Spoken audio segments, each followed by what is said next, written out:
নমস্কার বন্ধুরা, আপনারা দেখছেন Banga Bangla update YouTube channel. ৩২,০০০ টিচার কেস, র্যাঙ্ক জাম্পিং, ওয়াই প্রার্থী নহস্য। আজ হাইকোর্টের শুনানিতে উঠে এলো বিস্ফোরক তথ্য। কলকাতা হাইকোর্টে ৩২,০০০ প্রাথমিক শিক্ষকের চাকরি বাতিল মামলার শুনানিতে উঠে এলো একের পর এক চাঞ্চল্যকর তথ্য। মহামান্য বিচারপতি তপব্রত চক্রবর্তী এবং বিচারপতি ঋতব্রত কুমার মিত্রের ডিভিশন বেঞ্চে এই মামলার শুনানি চলে। আবেদনকারী বঞ্চিত চাকরি প্রার্থীদের পক্ষে আইনজীবী বিকাশ রঞ্জন ভট্টাচার্য একাধিক গুরুতর অভিযোগ তুলে ধরেন, যার নিয়োগ প্রক্রিয়ার স্বচ্ছতা নিয়ে বড়সড় প্রশ্নচিহ্ন তৈরি করেছে। শুনানির মূল বিষয়বস্তু। এদিন আদালতে আইনজীবী বিকাশ রঞ্জন ভট্টাচার্য মূলত যে বিষয়গুলির ওপর আলোকপাত করেন সেগুলি হল: মেধা তালিকার অনুপস্থিতি।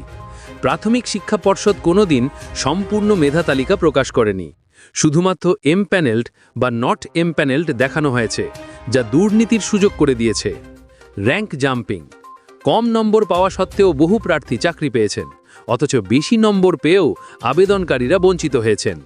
এই র্যাঙ্ক জাম্পিংয়ের সপক্ষে একাধিক তথ্য প্রমাণ আদালতে পেশ করা হয়। অযোগ্যদের নিয়োগ। এমন অনেককে চাকরি দেওয়া হয়েছে যারা ২০১৪ সালের টেট পরীক্ষাতেই বসেননি। এমনকি টেট পাস না করেও অনেকে নিয়োগপত্র পেয়েছেন বলে অভিযোগ। ওয়াই নামক প্রার্থী রহস্য। শুনানিতে ওয়াই নামক এক রহস্যময় প্রার্থীর কথা উঠে আসে, যাকে বেআইনিভাবে চাকরি পাইয়ে দেওয়া হয়েছে বলে অভিযোগ।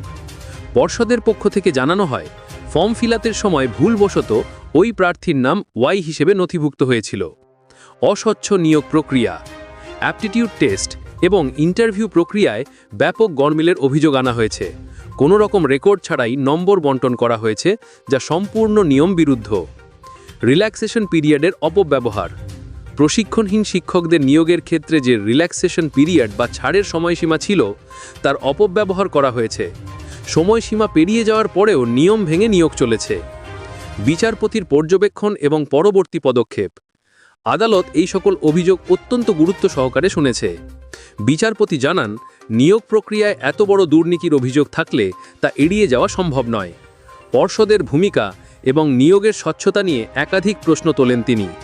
বিচারপতি আরও বলেন যে ৫ বছর পর কেন এই বিষয়গুলো তোলা হচ্ছে সেই প্রশ্ন যেমন থাকছে, তেমনি আইনের চোখে দুর্নীতির কোনো ক্ষমা নেই। এই মামলার পরবর্তী শুনানির দিন ধার্য হয়েছে ২৯শে অক্টোবর ২০২৫। পুজোর ছুটির কারণে শুনানি পিছিয়ে যাওয়ায় চাকরি প্রার্থীদের অপেক্ষা আরও বাড়ল।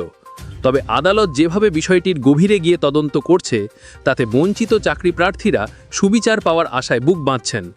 এখন এটাই দেখার, আগামী দিনে এই মামলা কোন দিকে মোড় নেয় এবং ৩২,০০০ শিক্ষকের ভাগ্য শেষ পর্যন্ত কি হয়। এই বিষয়ে আপনার কি মতামত, কমেন্ট করে জানান।